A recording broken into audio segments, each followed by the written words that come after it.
to get accreditation, and we're going to embed in faculty development. So it's a very exciting project. We need your participation. In order to be accredited, we need early physician involvement. So please email me if you want to get the Zoom link for those sessions. There's going to be 2 of them, one in the morning, one in the afternoon.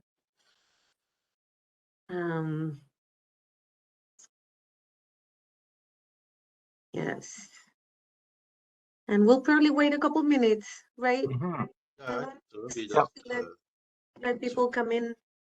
Lots of people coming in now. Folks that are signing in.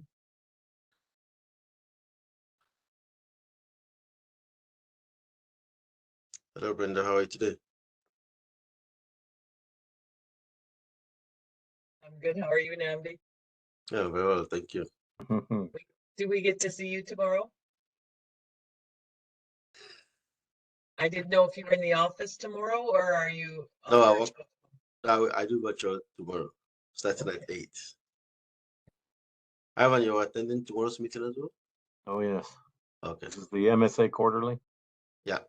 Yeah, definitely. Right. So I think we have about 16 participants so far. I'm thinking we can start in the interest of time, or do we give another minute or so? Yeah, I think it's up to you. Welcoming time. Welcoming people. Okay.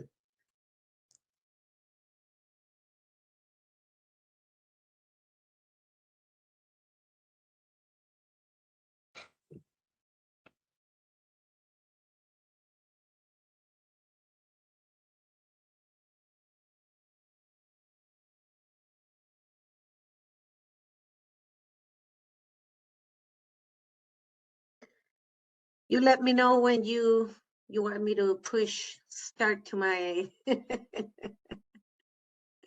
Actually, while we're waiting, Manuela, maybe you could put up your presentation just to check that Yeah, you're let's okay do to that. share. Yeah, go ahead. That. Oh, perfect. There it is. It did it automatically. Okay. Yeah, maybe take it down until. Yep, no, it's up and running. That's good. Stop sharing. There we go. Right. Okay, Namdi, I'll hand it over to you. Yeah, thank you so much, Evan. I think we can get going so we can finish up on time. Right. Good evening, everybody, and welcome to tonight's EDI online learning session. My name is Namdi Ndoboka, and I'm the member of the SMA Equity, Diversity, and Inclusion Committee, and also the SMA's physician lead for EDI. I'd like to start us off this evening by doing the land acknowledgement.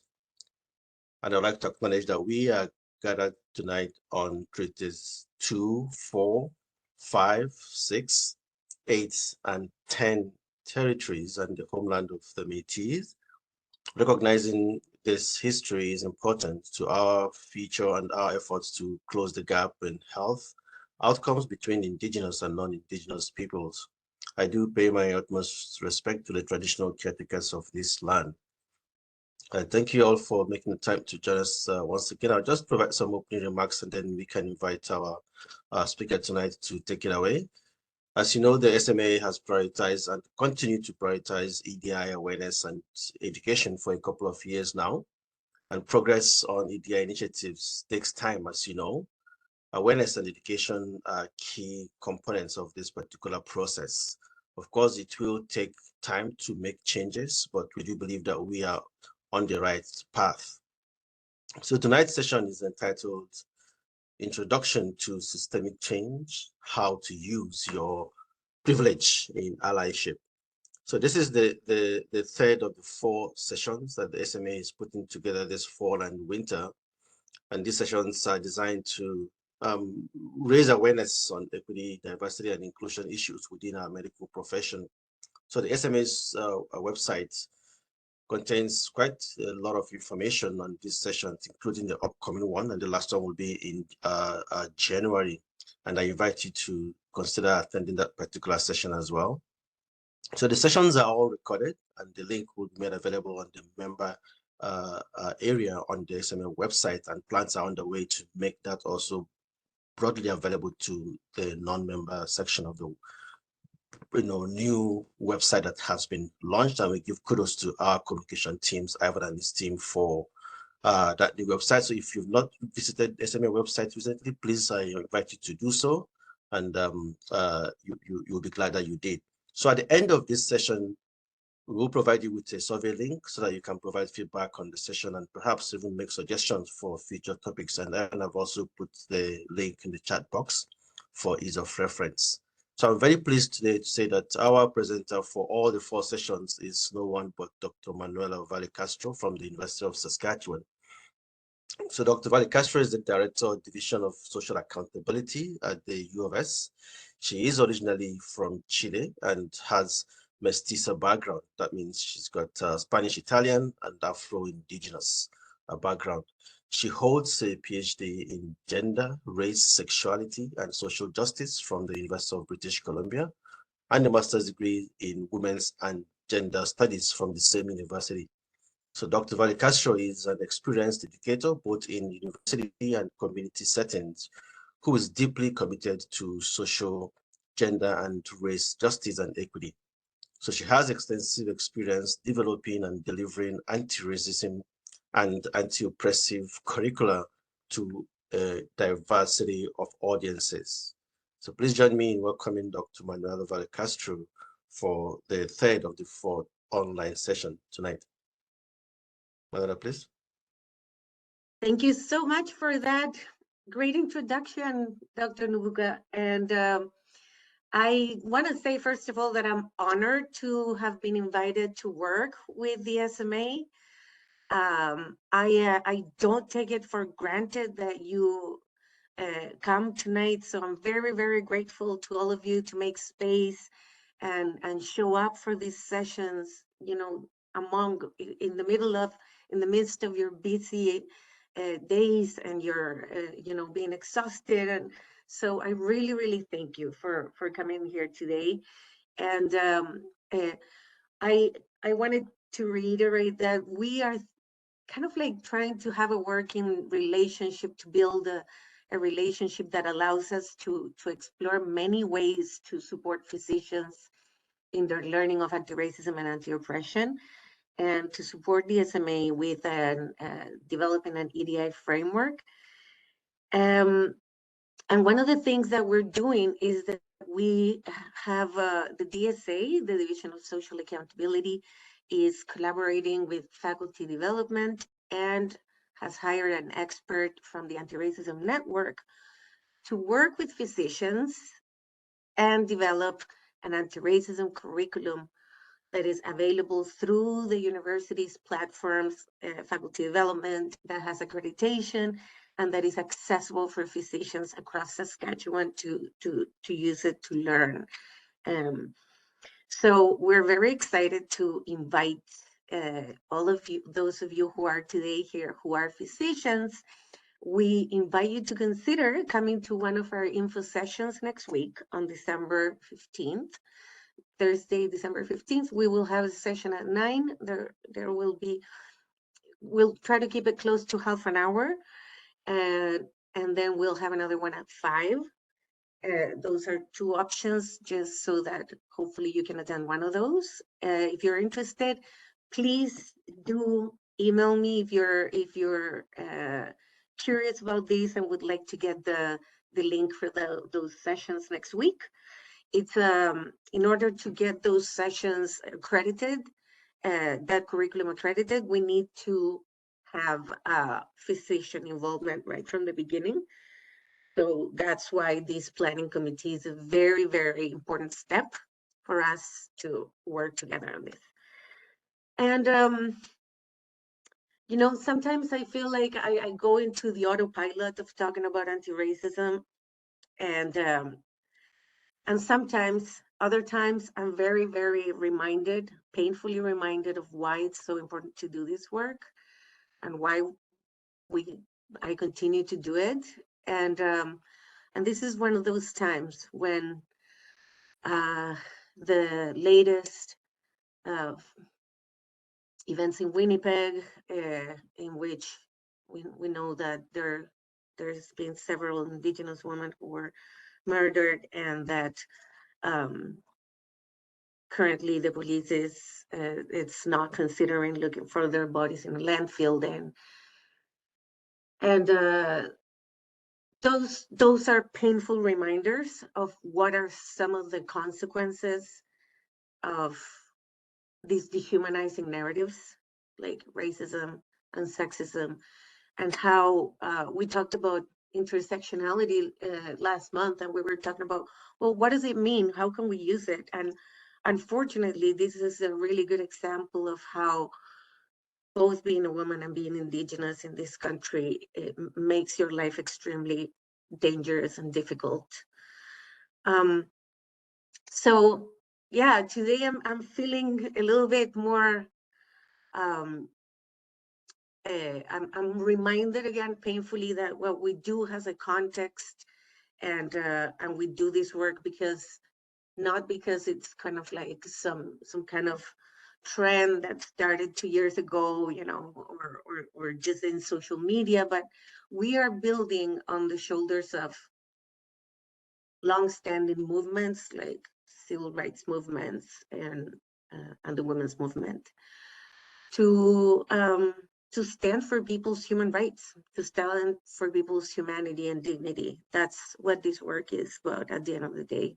It's not abstract and philosophical. It's very grounded in our reality.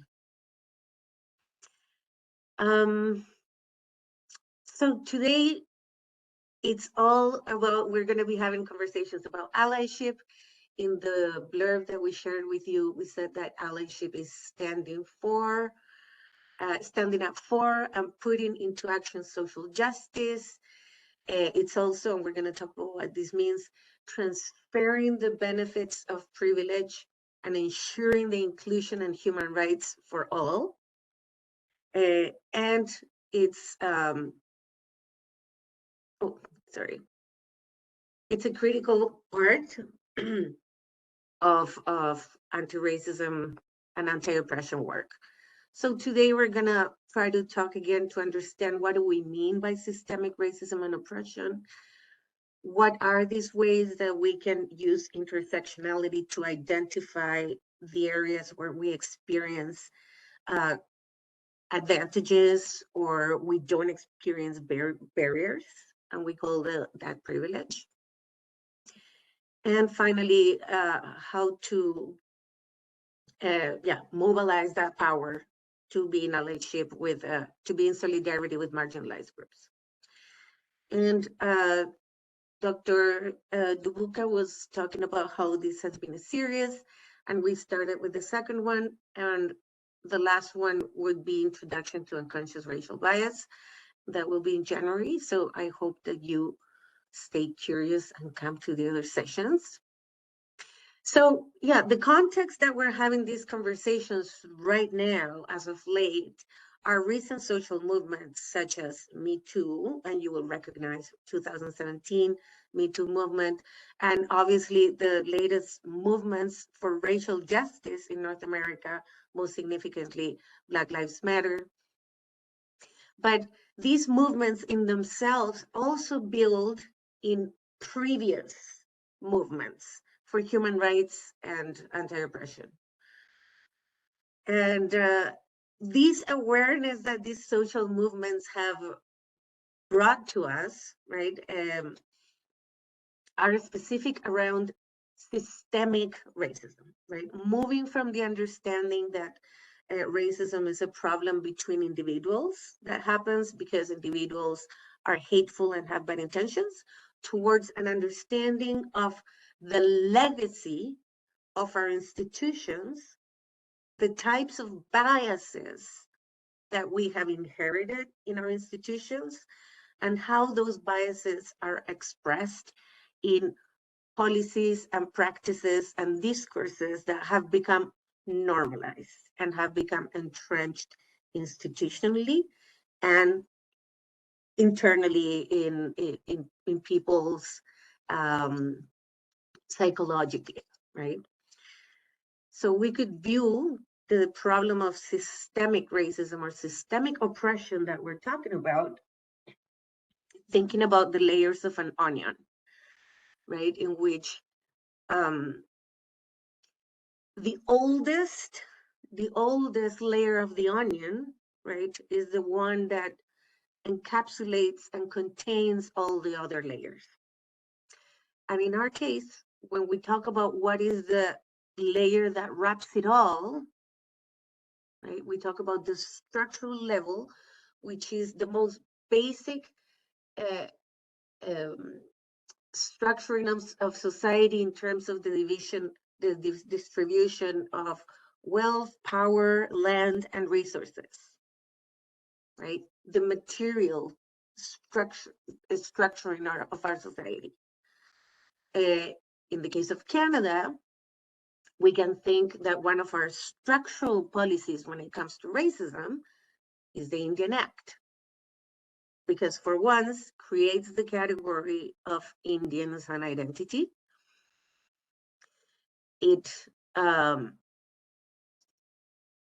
determines the access to land and resources and power and representation that Indigenous people will not have.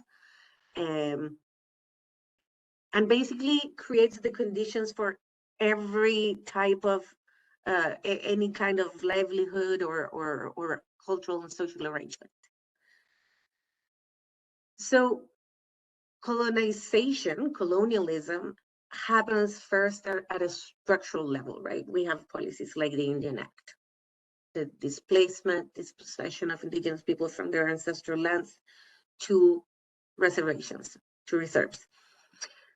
So in order to justify and legitimize these larger decisions about the distribution of land and wealth and resources and power, we need to have a narrative that makes this acceptable. It makes it it makes it legitimate, and it makes sense of it. It makes sense of those decisions.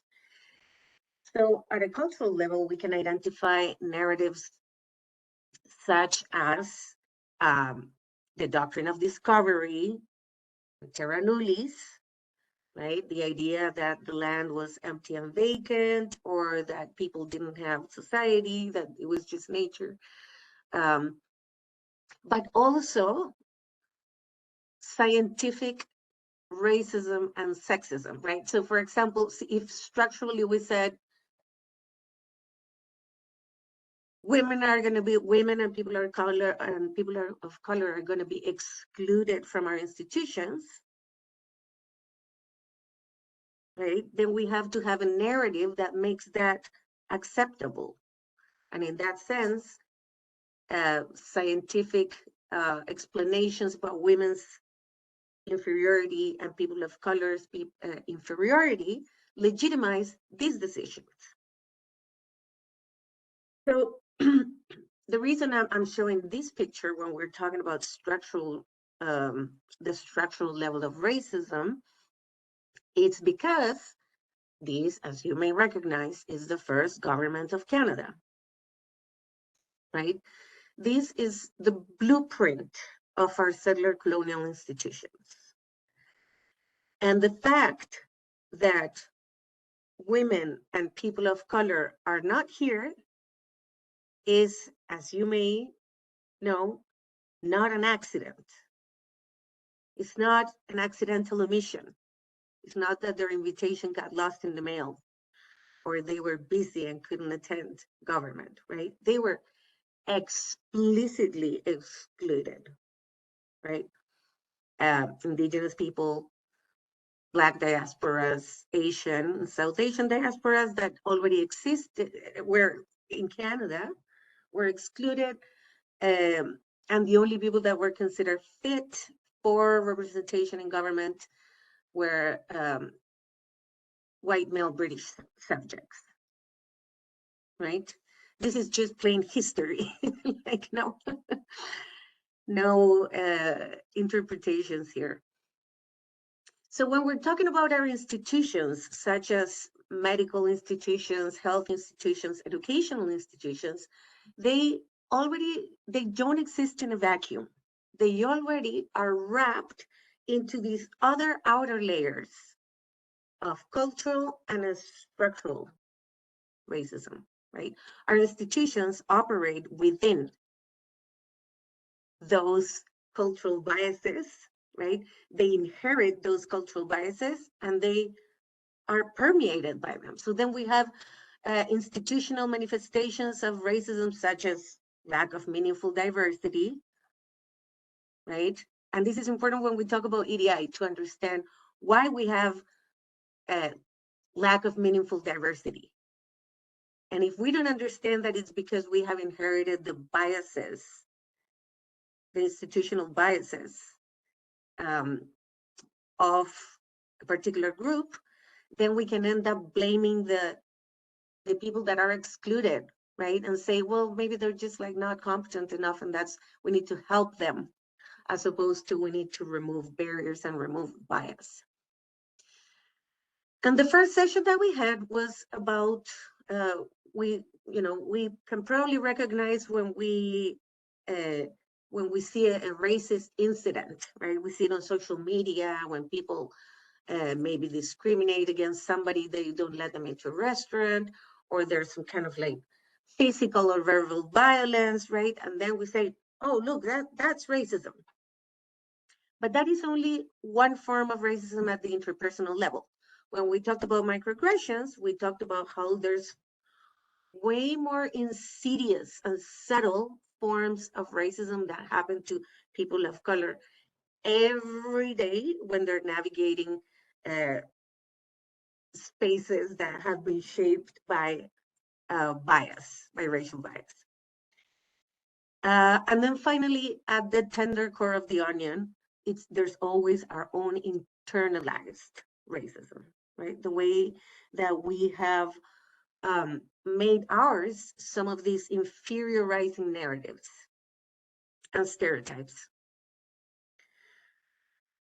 So the last session that we had, we talked about how intersectionality is it's a good model to think about our privilege, because when we engage in solidarity work, it's important to become aware of who we are in society, what kind of power do we have, and how we can be in solidarity with others, and to understand our own story, not in terms of if you have white settler ancestors that you should feel guilty or ashamed. Quite the contrary, so that we can all take responsibility from how we walk these treaty lands with responsibility.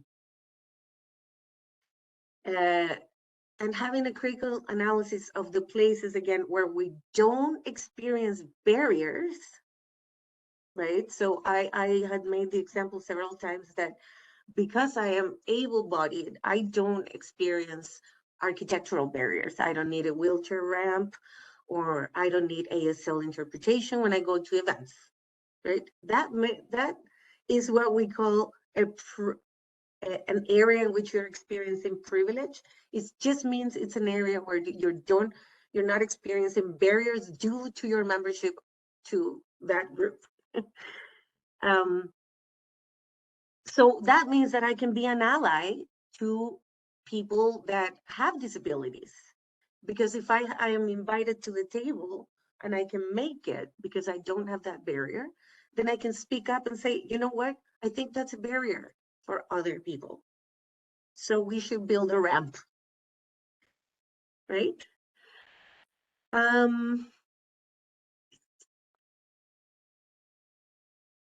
And it's important that we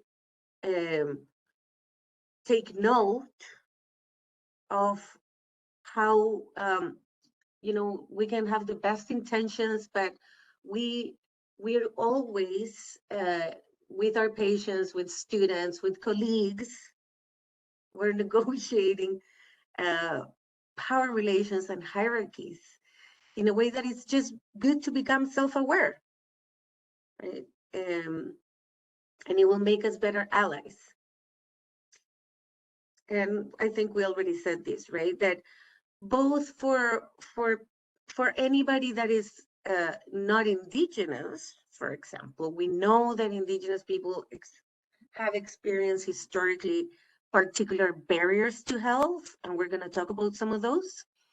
Then people who are not indigenous and are not oppressed by intergenerational trauma, intergenerational dispossession, etc., we can become more responsible and accountable for how we align ourselves to people's in relation to people's oppression. I'm doing a little bit of a recap here, huh? But am I going too fast? Do people want to slow me down with a comment or a question, or can we keep going and leave it all to the end? Okay. You let me know if there's any kind of burning comment, or if I should slow down, if I'm just if I'm going too fast. So all these conversations that we are having about intersectionality, privilege, again, they're not abstract. They understanding this language helps us move towards equity and remove some barriers to people's health and wellness, right? And one of those barriers to people's health and wellness is the way that they have been stereotyped and treated in healthcare. And we also need to understand the depth of the problem when different policies have been impacting, again, people, indigenous peoples in Canada in many very different ways. And there's plenty of studies. I'm just going to talk about one in particular that has to do with how indigenous people's health is affected by racism and how we can become advocates and allies to interrupt that harm that is happening. So this is probably just repeating myself a little bit from the last session, but this is what we discussed. We discussed about we have different areas of our life in which we can experience barriers, different degrees of barriers, or different degrees of dominance, because we belong to the group that is deemed the norm. And understanding how we navigate those places, it's very necessary to undo these hierarchies of racism. So, for example, bias, right? This bias that we have inherited, that we, I showed you the picture of the first government of Canada, and that history has created a culture in which we tend to associate respectability, authority, credibility with whiteness and masculinity, right? And that doesn't mean that it's only white men. It's women perform masculinity and people of color can perform whiteness too. But we have all internalized the hierarchy and know how to perform in order to navigate the hierarchies. And the problem is that this bias, it's embedded in institutional policy and practice. So, for example, we We see it on unwritten and explicit and implicit norms around professionalism, right? How taking a maternity leave is considered, right? When you're going into, when you want to be a leader. And so there's a lot of bias that it's embedded in our institutions that uh, it impacts all of us, but more importantly, we need to look at how our context is impacted by these forms of hierarchy. So on one hand, I was saying that we have plenty of evidence that in our context of the prairies, the forms of oppression and racism that are most embedded in our systems is anti-Indigenous or Indigenous-specific racism. Do we have other forms of racism? Yes, but this is the one that expresses in the most dramatic outcomes.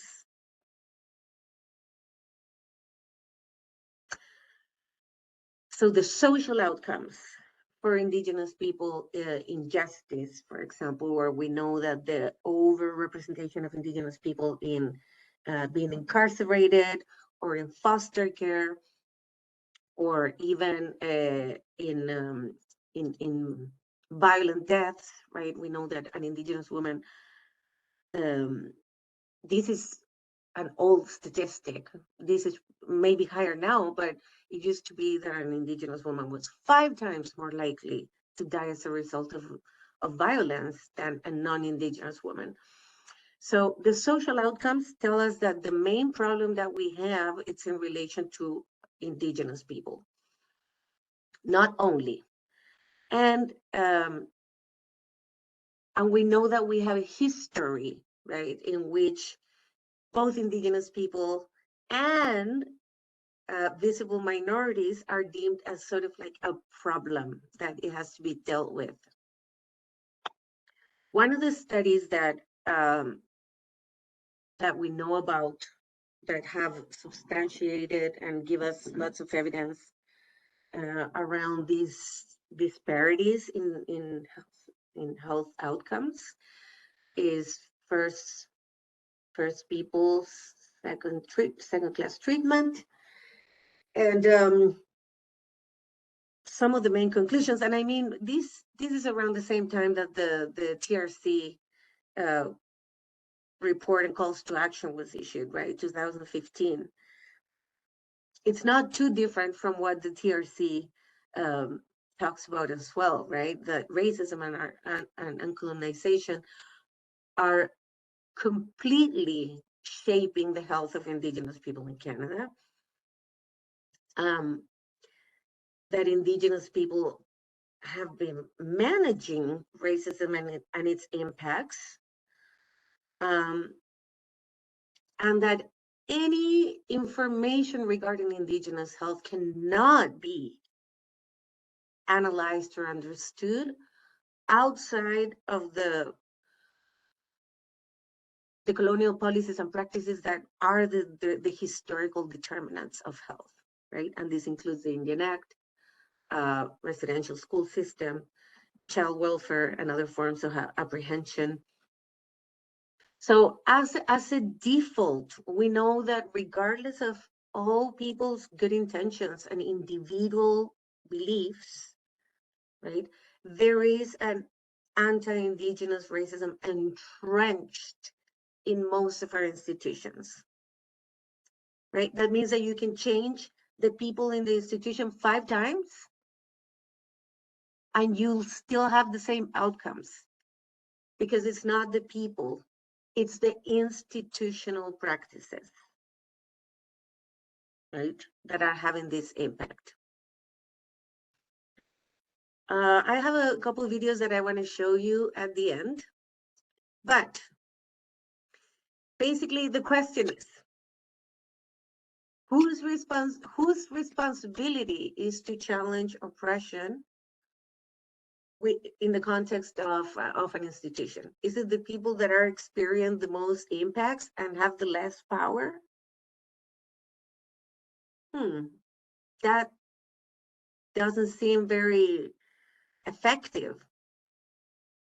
So I wanted to take you back to the idea of the civil rights movement and the feminist movement, and how these are movements that continually are calling for allies and have depended on allies. And I don't know how much you know about the history of the civil rights movement in North America, but I'm always, devouring any kind of documentary that I can find, and I'm always surprised at the role of the allies, regular white folks that were willing to go on the buses, willing to sit on the to walk on the marches, that were willing to face uh, you know violence and repression.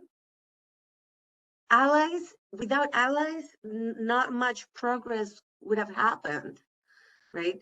Um, so basically, is to say that we can expect within our institutions, that is the minoritized group and the people who have already the less power and experience the most barriers, that they have to, on top of everything, take responsibility for challenging institutional bias and oppression.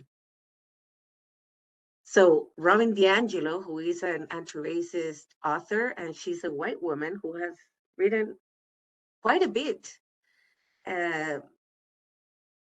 She talks about, in the context of the United States, that because that racism is basically a creation of white people. And in a similar way, we could say that in a colonial context of Canada, right, it can't be the responsibility of just Indigenous people to undo racism, or just of people of color. We need, in the same way that women need men to socialize other men on how to have respectful and consensual gender relations, we need white people and settlers, even if they're racialized like me, to speak up about our responsibilities as settlers. That's why I like so much the opening line acknowledgement that Dr. Dubuca said, because this is really the work that we have to do. Indigenous people are,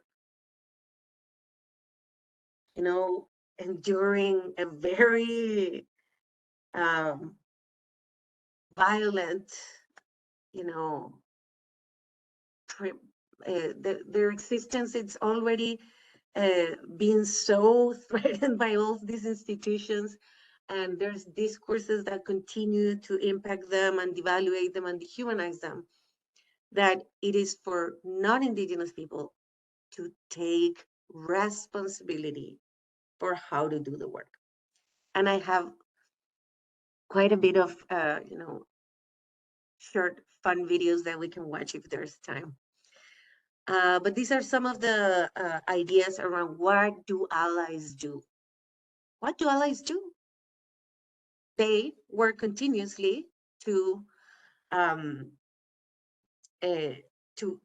learn about the experiences of the person that they're trying to be in solidarity. So in our case, if we were trying to be in allyship or in solidarity with the Indigenous people who experience violence in healthcare, right, it would be to learn about those experiences, educate ourselves about those experiences constantly.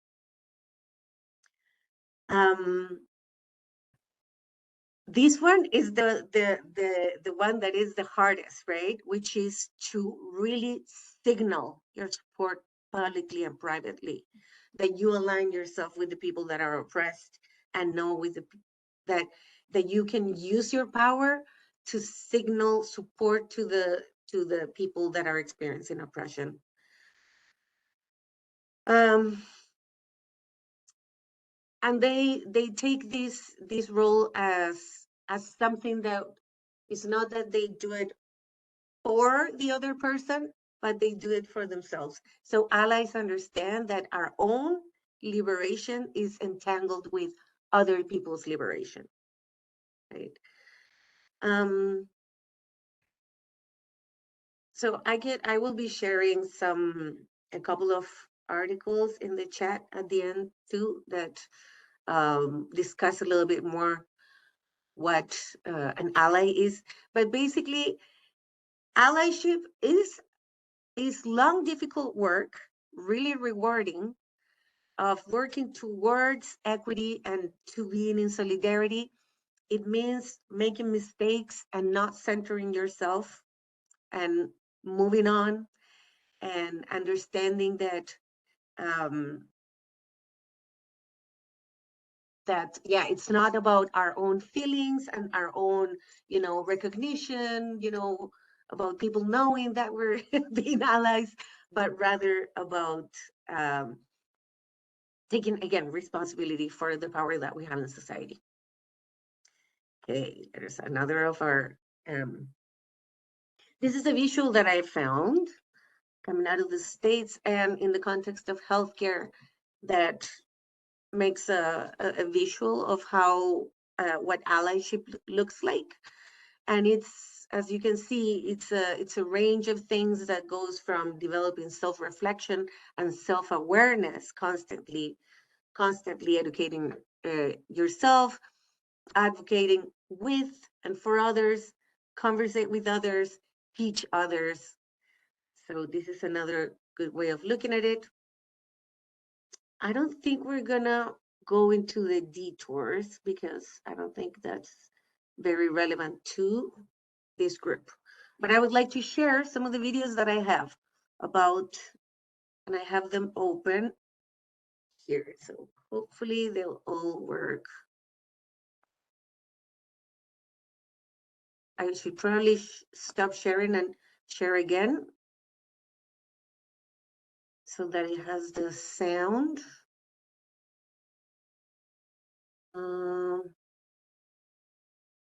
Okay, I'll start with this one. So this first one that I'm going to share, these two first ones that I'm going to share came about in the context of the Me Too movement. So they have to do about, they speak about men's role in supporting women against violence against women. What is the role of men in preventing violence against women? So share. Oh, where is the, okay, share computer audio. That's right. Okay.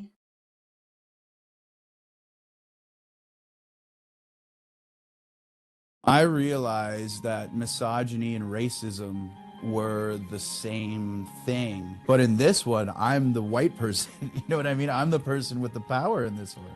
So I have the power to end this. And I need to be the ally for women that I need allies to end white supremacy. Hello, my name is Ian Campo. I'm here to discuss how we as men need to end gender-based violence. The moment I realized my privilege, my male privilege in a patriarchal society was when my wife and I, we were driving and we were going shopping at a mall in Ottawa, and we were parking underground, and the only spot open was a spot beside this van. And I went to go park there, and my wife was like, no, you can't park there. I was like, what do you mean I can't park there? She's like, no, you can't park there. Like, you cannot park there. We cannot park there. And she was like really upset about it. And I was like, why? What do you think's gonna happen? She's like, the man's gonna take me. And it was literally like, she was scared of like someone taking her. And I was like, what do you mean someone's gonna take you? You were told that someone's gonna take you. She's like, yes, I was taught that not to park beside vans because people can grab you and drive away with you. And I realized at that moment that that was something that I've never been afraid of. And that she's been thinking of this every single time she parks. So I went home and I went on social media and I asked like the women in my circles, like if they do things like this to avoid being assaulted or being taken on a daily. And they said, absolutely. I wear flatter shoes when I'm walking home. I call a friend. I put my hair up. I carry my keys a certain way.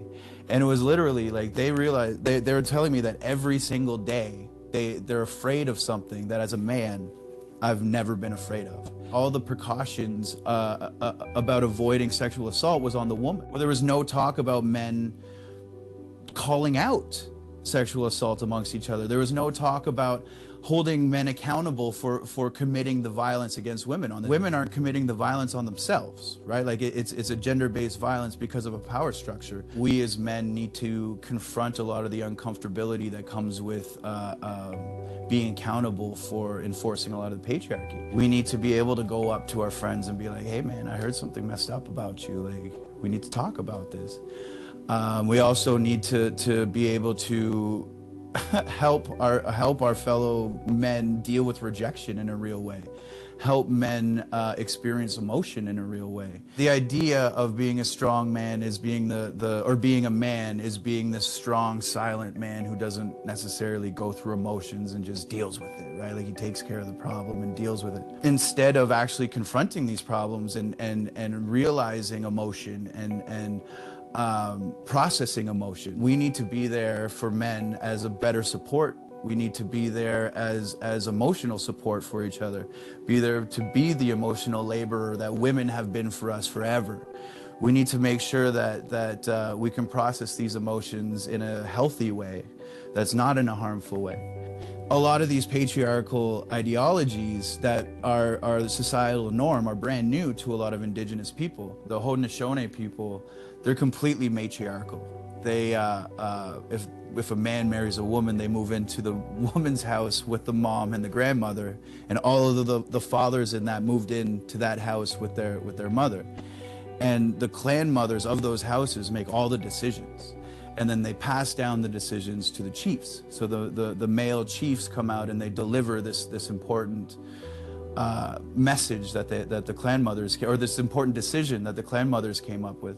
So there's indigenous values and there's indigenous ideologies that don't reflect colonial ideologies in any shape, way, or form. And it's time to start looking at these different systems and these different ways of how communities worked, to see how we can go on as a working society, because this seems to not be working for very much longer.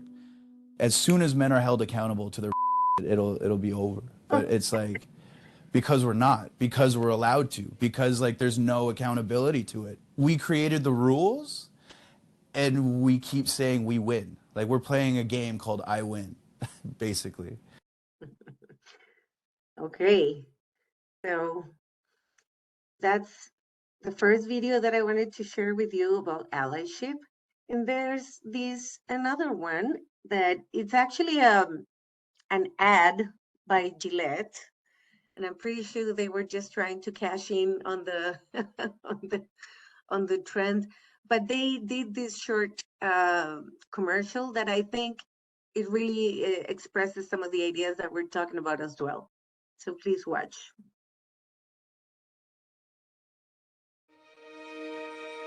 Bullying. The Me Too movement against sexual harassment. Toxic masculinity.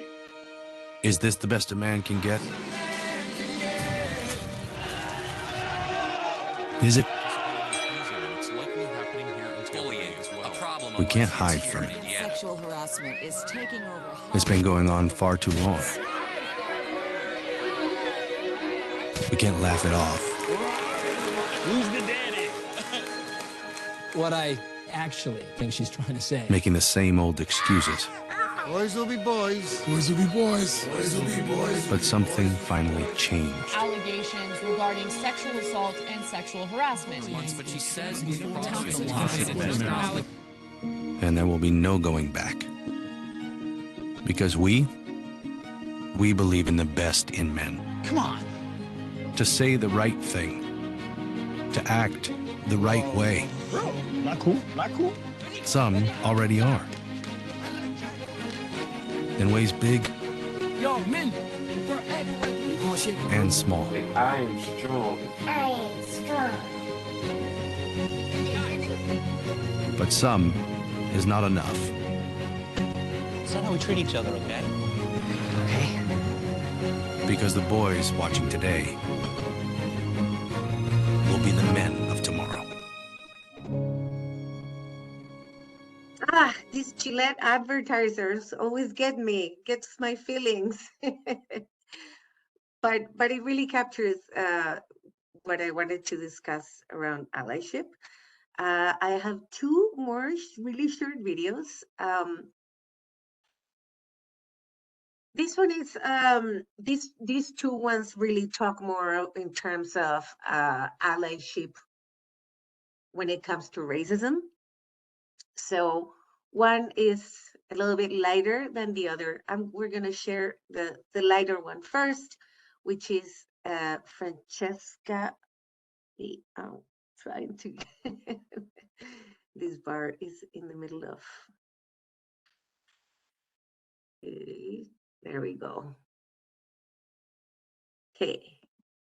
It's called 5 Tips for Being an Ally. And Cheska Lee is an anti-racism educator. You can follow her on all your social media. This is just 3 minutes.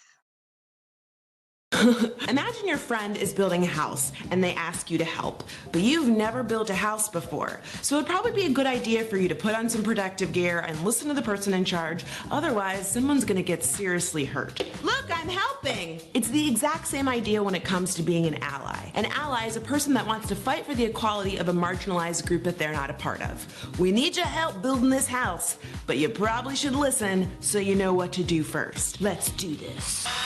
So here are my 5 tips for being a good ally. Understand your privilege. Now, a lot of people get hung up on the word privilege, so let me break it down for you nice and easy. Privilege does not mean that you are rich, that you've had an easy life, that everything's been handed to you and you've never had to struggle or work hard. All it means is that there are some things in life that you will not experience or ever have to think about just because of who you are. It's kind of like those horses that have those blinders on. They can see just fine. There's just a whole bunch of stuff on the side that they don't even know exists. So for example, there are currently 29 states where you can legally be fired for being gay, and there are 34 states where you can legally be fired for being trans. Now, as a straight cis woman, those are things that I don't have to ever think about if I don't want to. I'm not gonna be fired because I'm straight, and I'm not gonna be fired because I'm cis. So it makes sense that before I can fight for the rights of others, I have to understand what rights I have and others don't. That's privilege.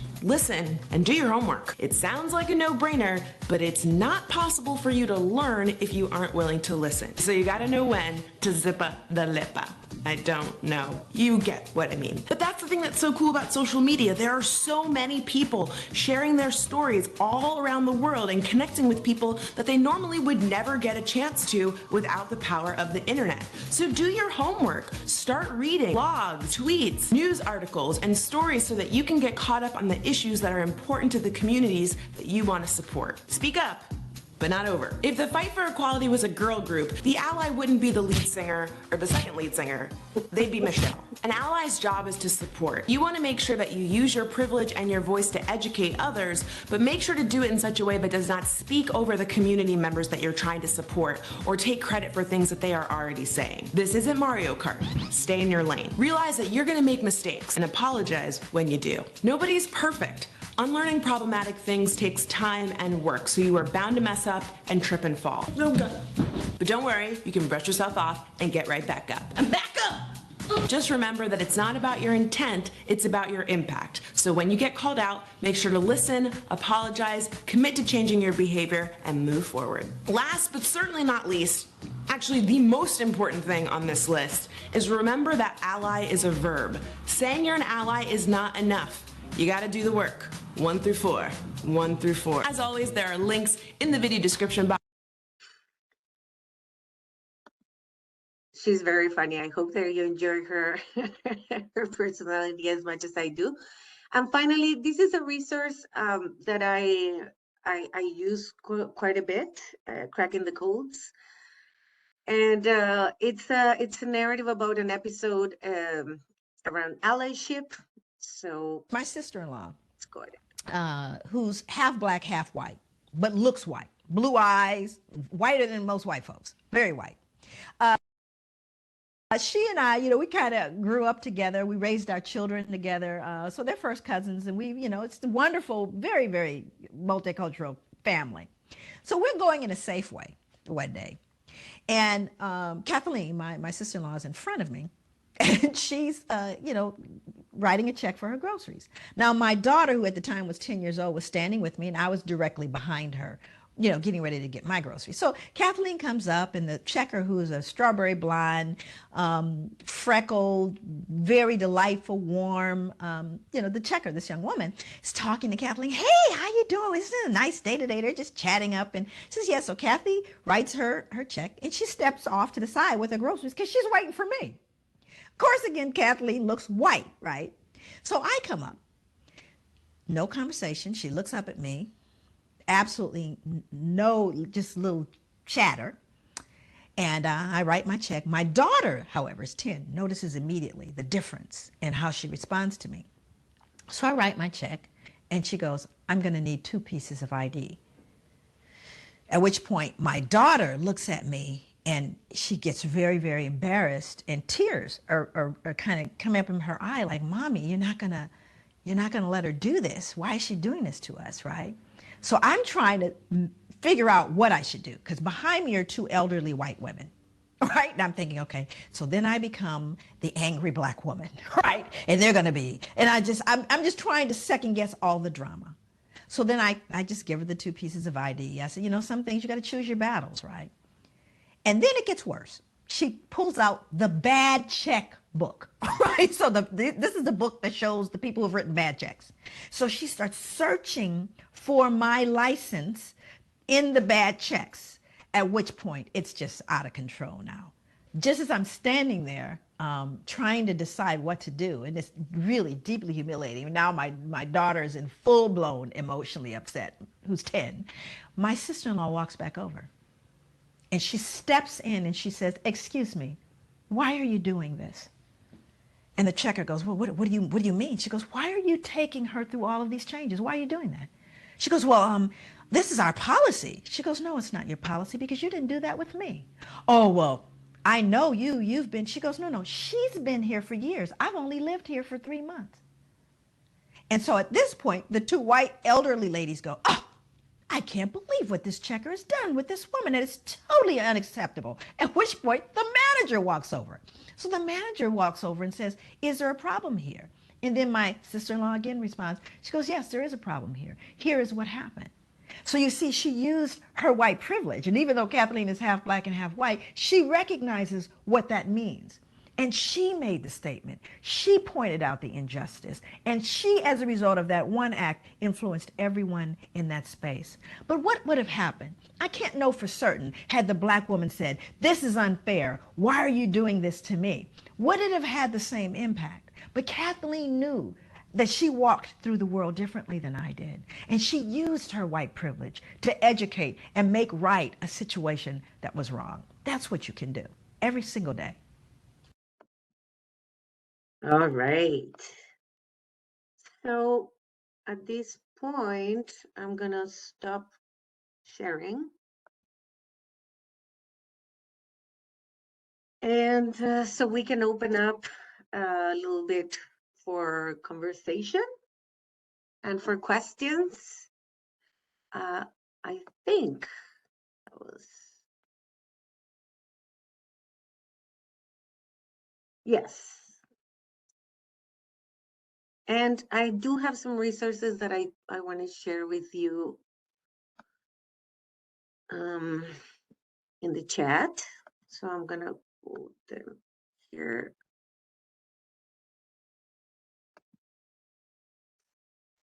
So yeah, I would be very curious to know where are your thoughts, if you have any burning questions or comments. Whoops.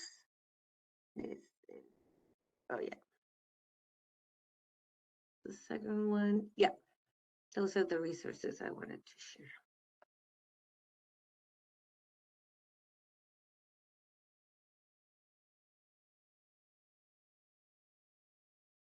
Should we open it up for question and conversation now? Oops.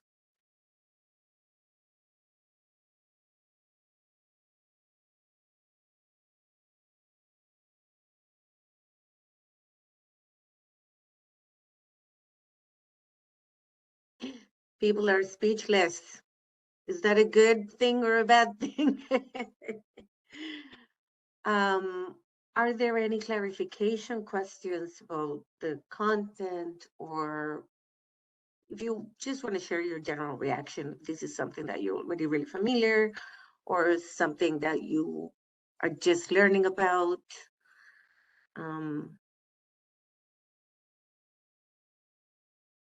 Curious to know.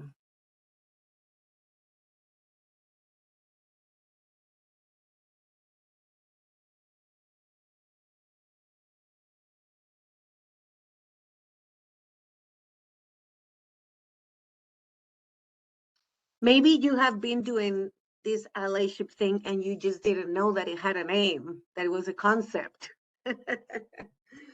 Donna's saying just learning. And how is the room? It's really hard to read the room because I only see little black boxes. So yeah, if you want to share some reactions, where are you at in your thinking? Is this useful in any measure? Did I go too fast? Would you like me to revisit any particular slide or concept?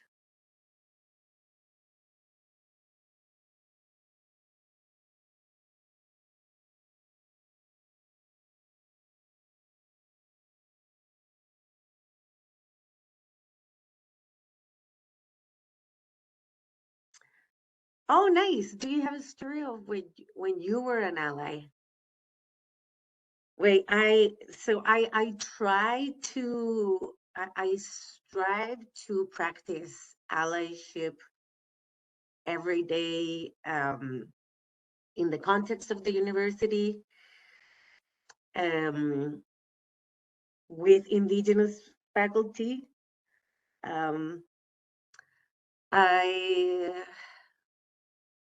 I don't know if there's any particular situation that I could disclose. Oh, Stella really liked the last video. Right. So it's a situation that you can relate and see yourself in, right?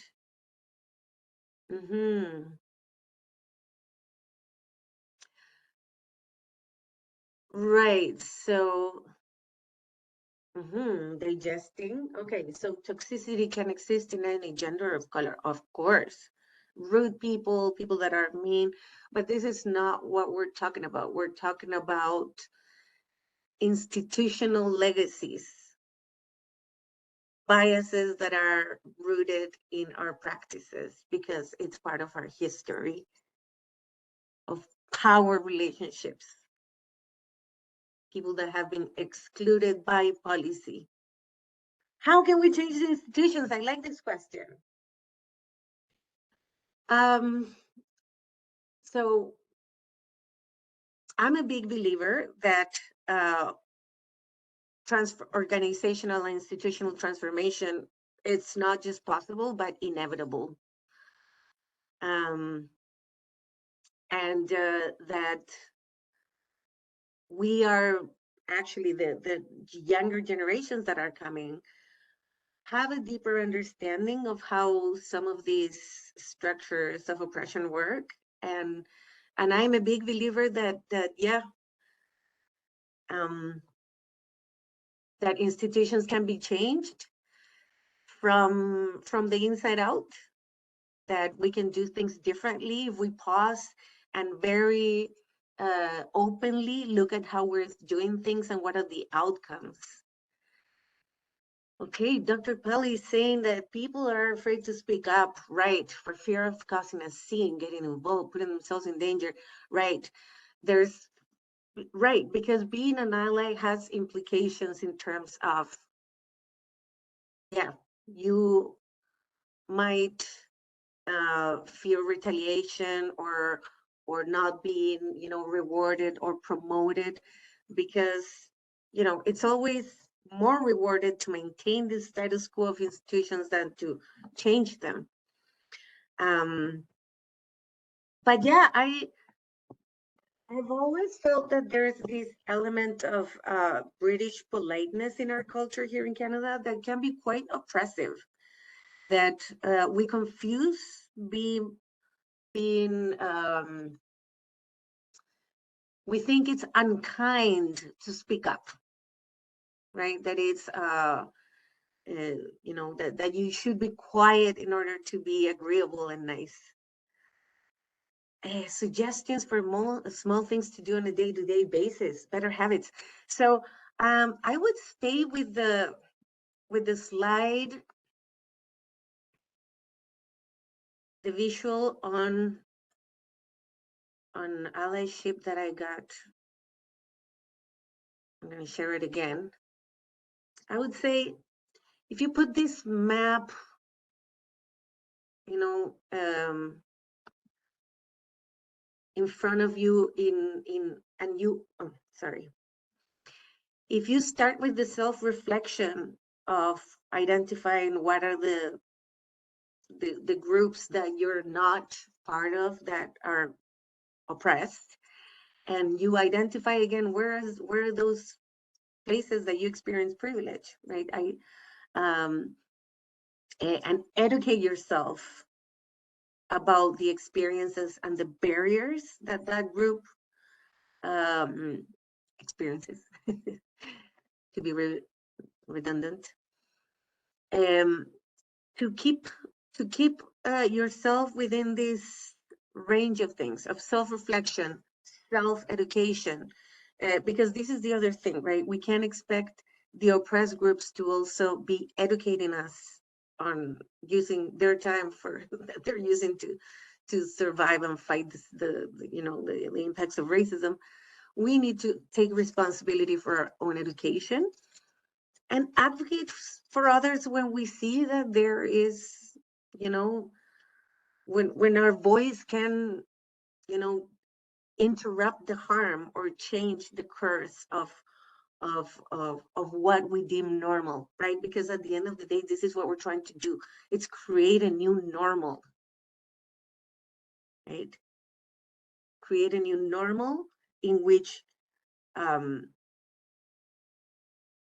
we are able to offer culturally safe care to our patients, that we're able to identify and address the barriers that Indigenous and other patients experience in clinical settings.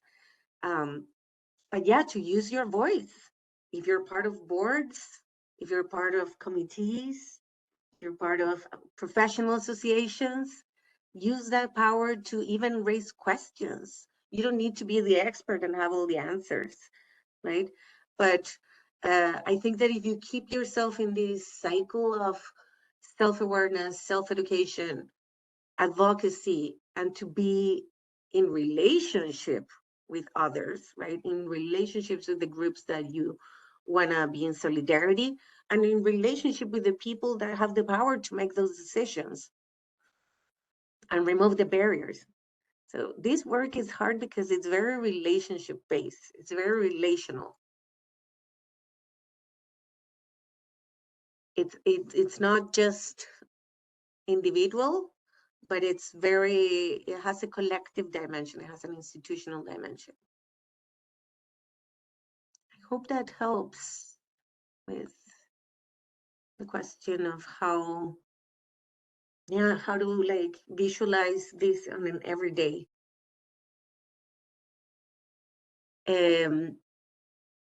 There is so many resources out there, right? I shared some there, one of the Rady School of Medicine, what they are understanding of for allyship, and then there's an article of allyship, an allyship toolbox for health workers. Yeah, self-awareness is a good habit.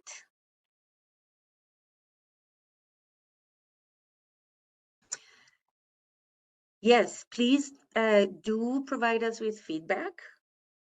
And again, I'm going to mention that if you are interested in supporting the development of our anti-racism curriculum for physicians, we are having 2 info sessions next week for our planning committee, our physician planning committee. So if you want to be part of that group, if you're curious and want to learn more about what it entails, participating in that planning committee, do shoot me an email. I'm going to put my email again here. But I hope that wherever you are in this journey, if you're just starting, learning about this, or if you're, an expert, I hope that this session today, you can take something from it. Maybe just one idea, one word, something that resonated, that made sense.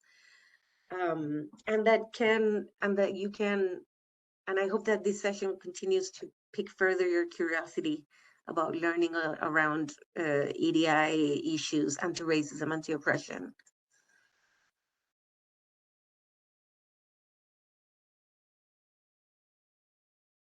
Thank you. Oh, with green gloves, that's so cute. Somebody's clapping with, are all the clap emojis with green gloves? That's so cute.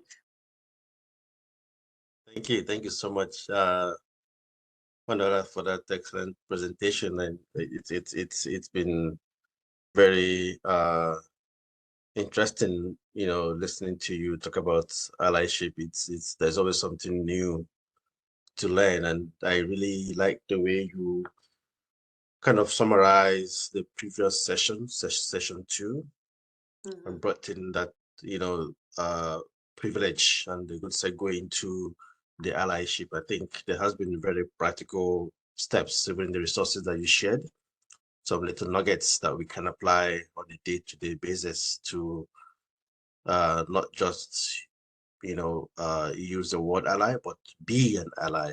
And one thing that I picked from the video is that the ally is a verb, so we need to action it. Good. In those little ways. So thank you so much for the presentation. Lots of good comment as well coming from the chat. And I also want to acknowledge colleagues from the College of Physicians and Surgeons, as well as the population health branch of the ministry.